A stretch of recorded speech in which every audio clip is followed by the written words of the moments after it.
I'm flying over to Elko, Nevada to meet up with Hal Stockam. Some of you guys may have heard that Hal had an in-flight fire with his brand new Badlands aircraft, and it was a total loss. Hal is okay. He only had minor burns. He was able to get the aircraft to the ground safely and get out. So I'm gonna fly over, get his complete story of exactly what happened. Once that carbon fiber caught on fire, it was like gasoline. We are also starting a GoFundMe for Hal. Hal is one of the nicest guys, and he's helped countless people with their aircraft and engine. And he's given countless rides to kids and anybody that is interested in aviation. He has been such a great promoter for aviation that I think this is our time to give back to him and help grow that GoFundMe so he can get back in the air. He did not have his Badlands aircraft insured. I'm going to leave the link of the GoFundMe in the description. And with that, let's get in the airplane and go see Hal.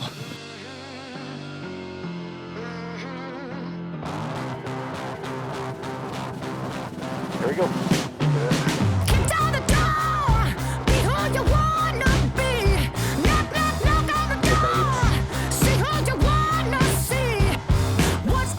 We got a little bit of weather, so hopefully that doesn't screw us. We got about a 2-hour flight.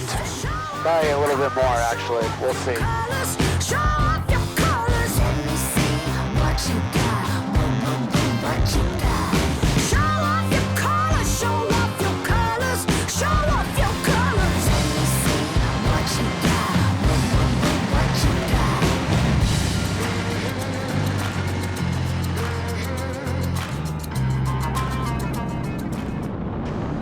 We're gonna land. I gotta take a pee.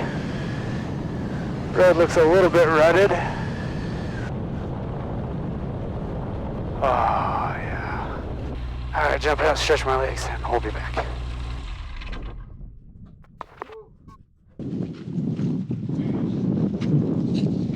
I probably could have just called Hal on the phone and had him explain the story, but I think it's just gonna be a lot nicer having him on camera, you know, and seeing the plane and having him explain the story. So that's why I'm flying all this way, but I think it's gonna be worth it. All right, back in the plane. Hopefully no cars are coming, which there's not. I'm literally out in the middle of nowhere. Here we go. Look what you've uncovered, a masterpiece that you've discovered. Illuminate like a touch from a lover. Elko traffic, ship off to long final for runway 24. Oh, it feels good to be going on final right now. Crosswind, floating, floating.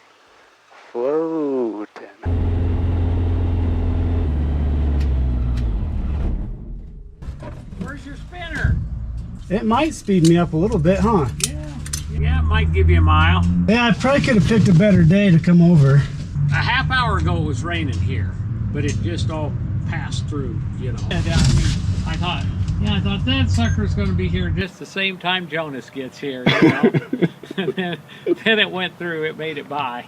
Good tailwind going home. I hope so. Yeah, you should have. I'm a little bit nervous though. Those are some big... Are they staying high? Oh yeah. Here, even the visibility, you had 3,000 feet, you know, even when it was raining.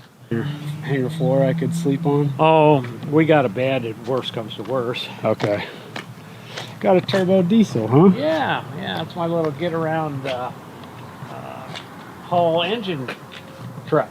This isn't what I was expecting to do when I said I wanted to film your new plane. Right, exactly. And we guys go, you got a little sneak preview of Hal's new Badlands Traveler airplane. I'll show you guys a proper video of it when he gets it all flying and going. Yeah. So you've really only had it going for 80 hours. 80 hours. Yeah, I got it going, everything going the 3rd of September. Oh, man. So I've been hammering the fire out of it since then, but yeah. And you worked your butt off to get it. To get it. Especially for competing. Right, yep. Yeah. Mm-hmm. Yeah, I should be down in Texas right now. A standard person to build this, it would have taken them years. Maybe. Most likely. But you got this done in... Well, Clint said if we worked on it 7 days a week, like we were working on it, we could have built it in 8 weeks. That's fast. That is fast. Yeah. That is fast. From the time we pre-fit everything, we got everything, all the brackets, all the bell cranks, all the controls, all the tabs welded on. The engine was fit. So then we took it all apart and sandblasted it and painted it.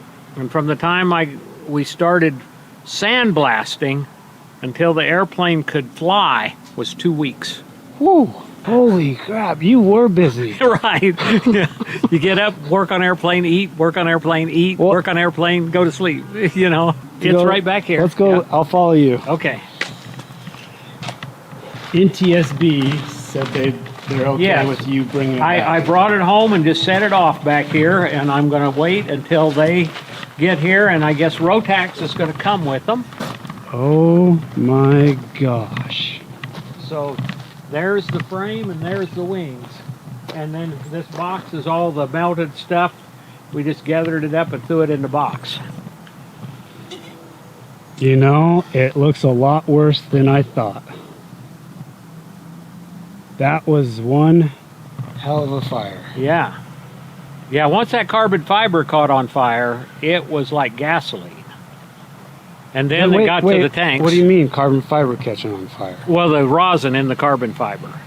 See, It actually started to almost... Well, we had all carbon fiber baffles and cowling, so there was a lot of carbon fiber around there. But look what, see, once it melts, look at that carbon fiber. Oh my gosh. It's almost like you can just reuse it. I know. Oh, you got... If you got the rosin out of it, this is where the exhaust went through. The exhaust hole. You actually... We made that hole. Yeah, that was pre-cut. Yeah. Wow. Yeah, so there's... Fire didn't do anything to it. No. That's stronger than chromoly. Yeah, by far. You can see the chromoly sagged in places. Oh my gosh. That is wild. So, I understand that there is a fire-resistant rosin for carbon fiber. Yeah, I've heard of that too. So, I believe that'd be a good idea to put it on the firewall forward carbon fiber stuff. I think so.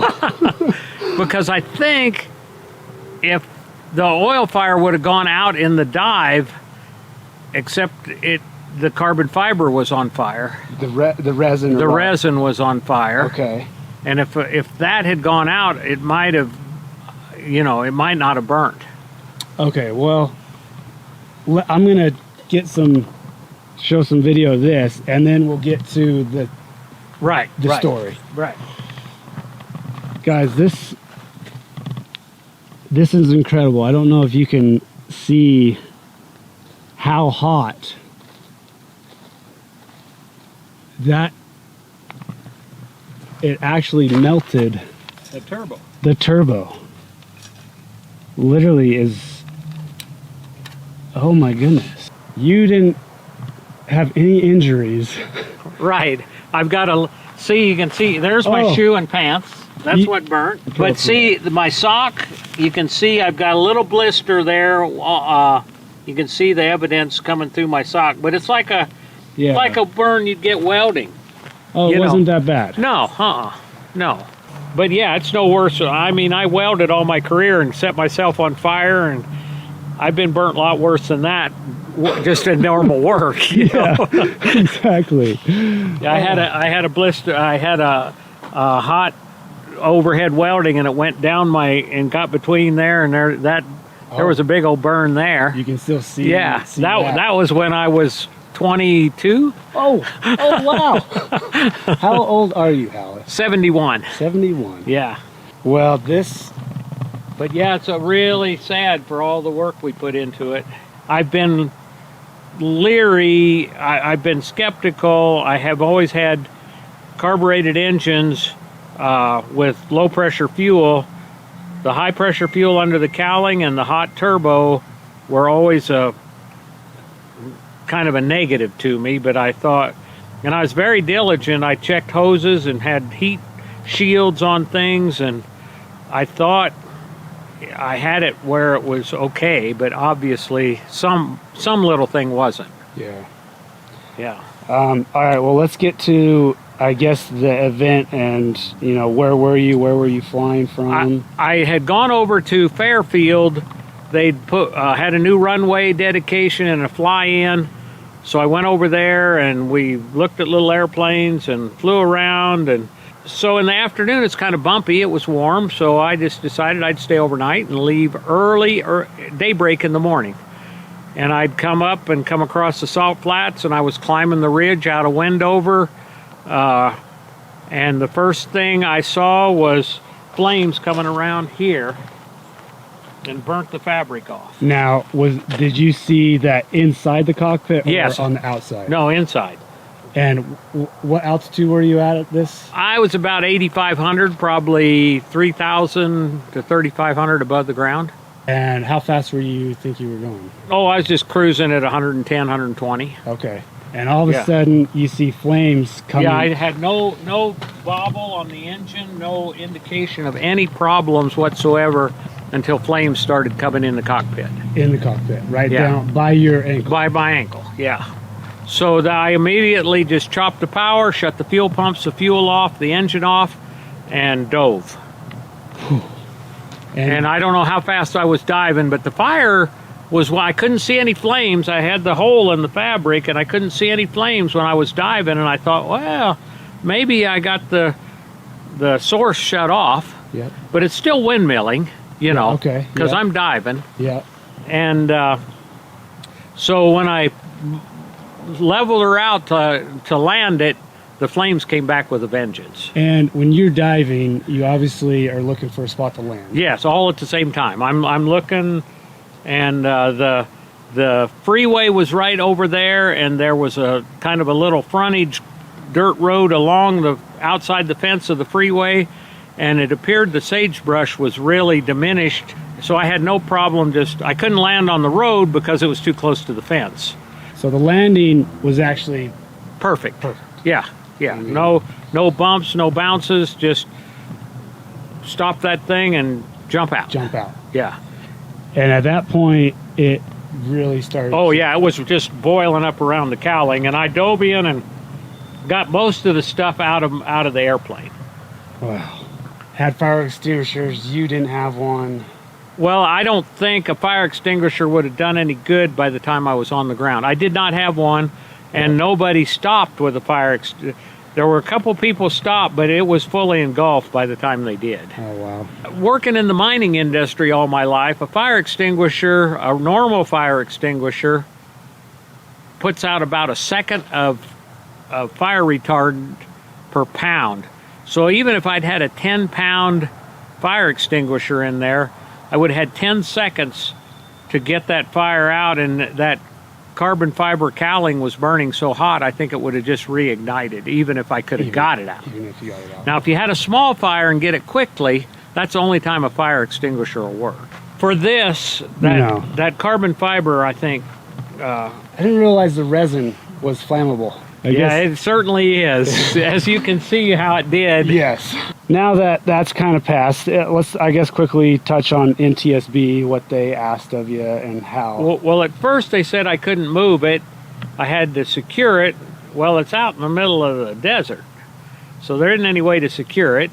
You could put caution tape around it, but what's that going to do if nobody's around? They said, does it have insurance? And I said, no. So the insurance company would have their adjuster come and look at it. I see.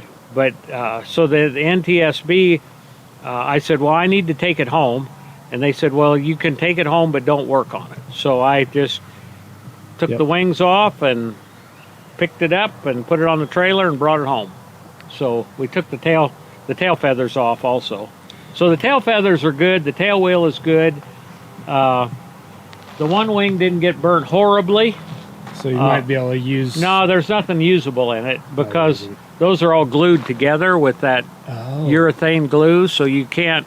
You could use half the wing, but you can't get it apart after it's glued. Yeah, you'd have to piece it together. Right, it just wouldn't work. The one aileron, maybe? Yeah, the aileron might be... Yeah, it's probably usable. The other wing's annihilated. I would have had to landed it on the airport by the fire truck to even had a thought Landed at the fire station. Right, landed at the fire station at the airport to even had a thought of saving any of it. When it's on fire, you got to get down. You need to be on the ground and get out of that thing. I'm curious, how steep do you think your dive was? It was steep. You just had the feel of the airplane, but I'm pretty sure I was going down at 150 mile an hour. Yeah, you were pointed. Yeah, I was pointed nearly straight down. I mean, it's a draggy airplane. And I had the one wheel tied to the landing gear. The landing gear comes out from the center and has the strut here. So the one wheel was tied between these two landing gears, and it was all covered in oil. Oh. So the oil was coming out this side. Yeah, so let's get to why you think this happened. What started? Well, I only see three things. Either the hard line to the turbo cracked, the banjo fitting on the turbo came loose, or the oil return line to the tank ruptured.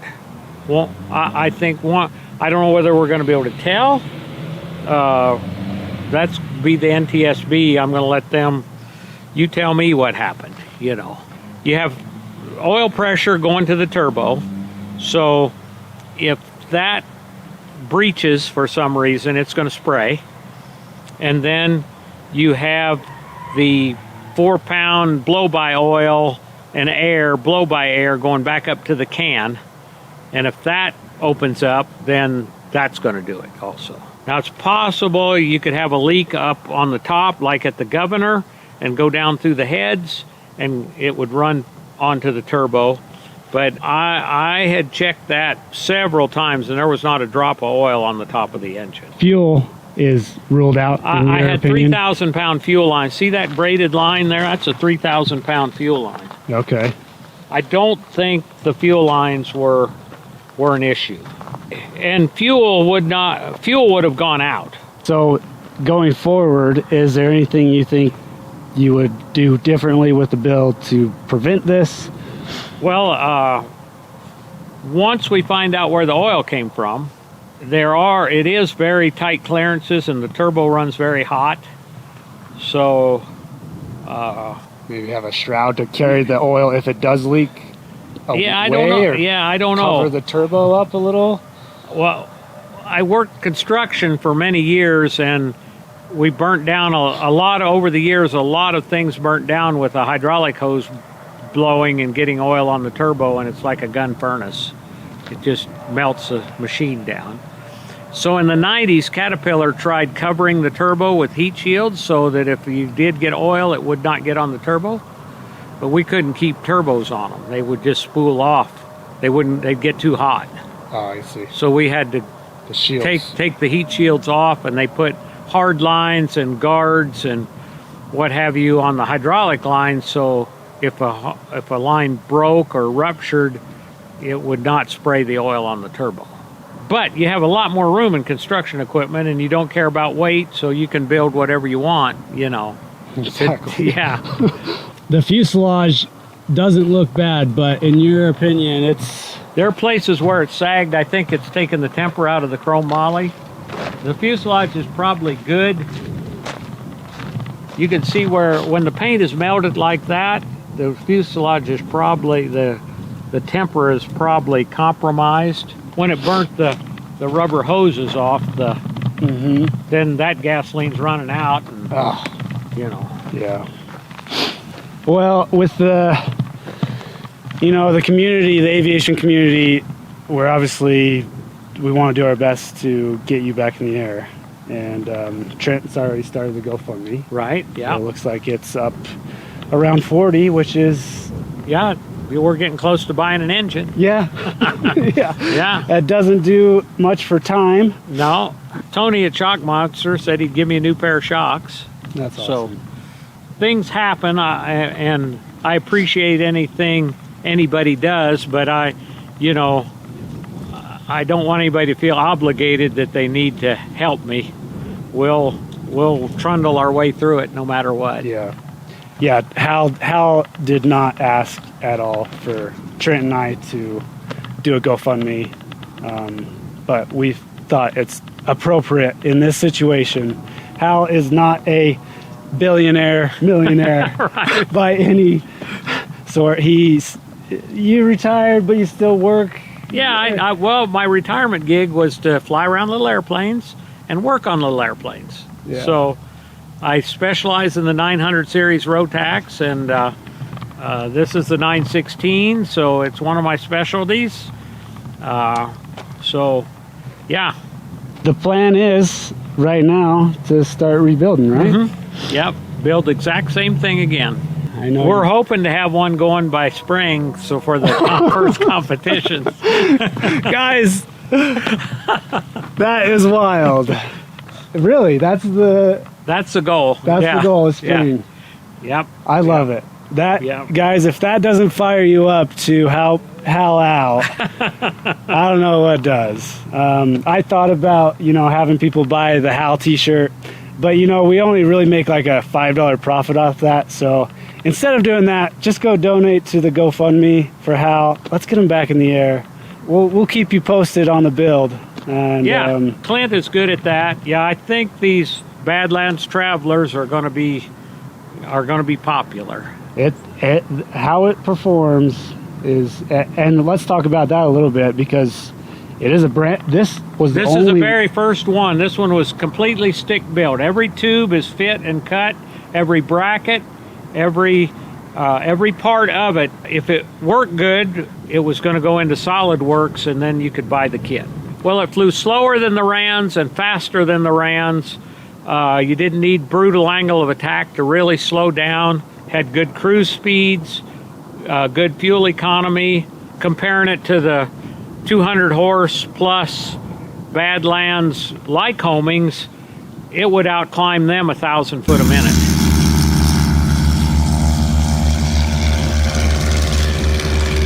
And you're getting better fuel economy. Yeah, a lot less fuel. Anything you would change on the next one? I didn't realize how far back the baggage compartment was, so I would put a door in the back of the baggage compartment because I had to get a stool, and then I still couldn't reach the back. Then I'm going to look for flame-resistant rosin for the cowlings. Yep. And put, instead of fabric being here, clear back, I'm going to go back here with aluminum. So if you do have a fire, it doesn't come in. I had aluminum down to here to get to my panel, to be able to work on the panel. Yep. I could take that panel off.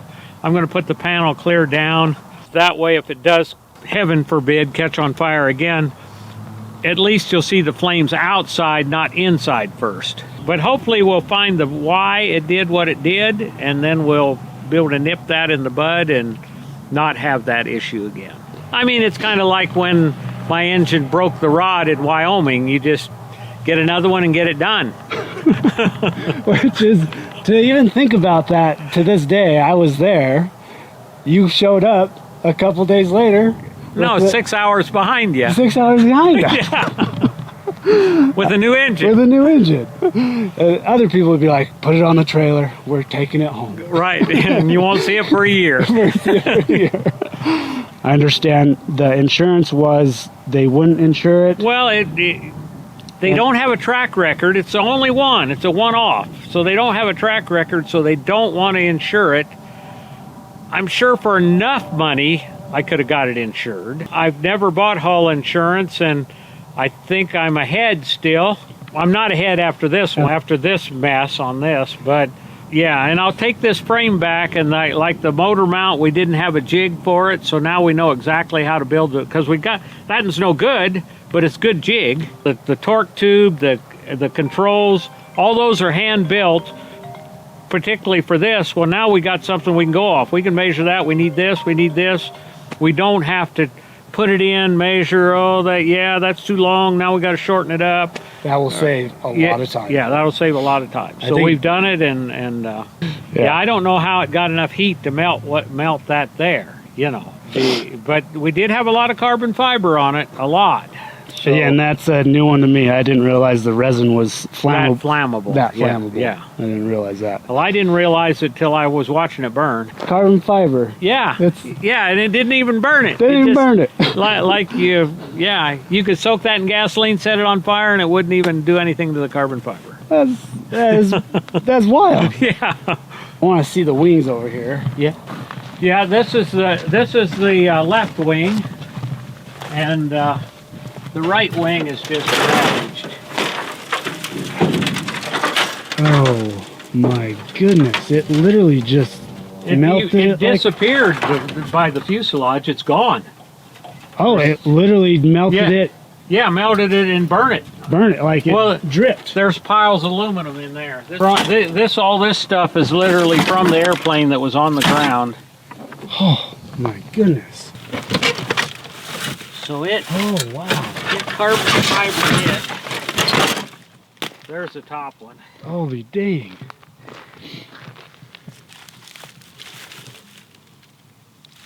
Well, they didn't make those out of fire-resistant resin. No.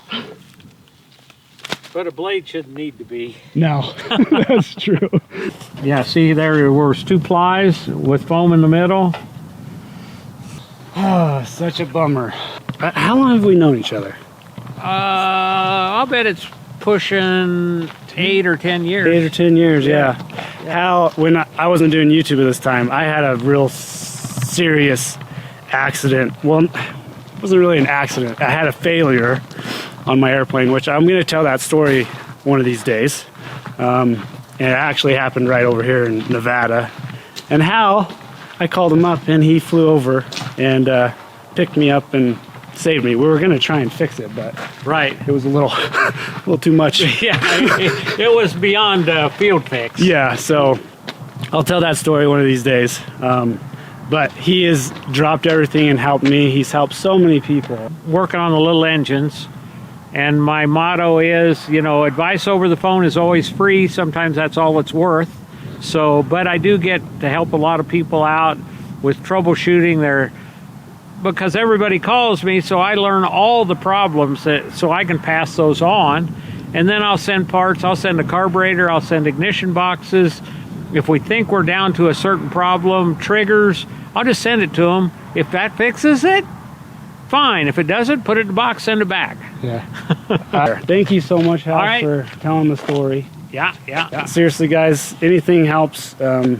So I'll leave the link in the description. And he said springtime, so we're kind of holding him to it. Yeah. Well, that's a little bit. A couple of Clint's buddies came out and said, "There's no way you can get that thing done." Oh, game on! Right, we're gonna hold it to you. Yeah. So yeah, I'll keep you guys posted. But I'm gonna get back in the air, and we'll see you on the next video. So, bye.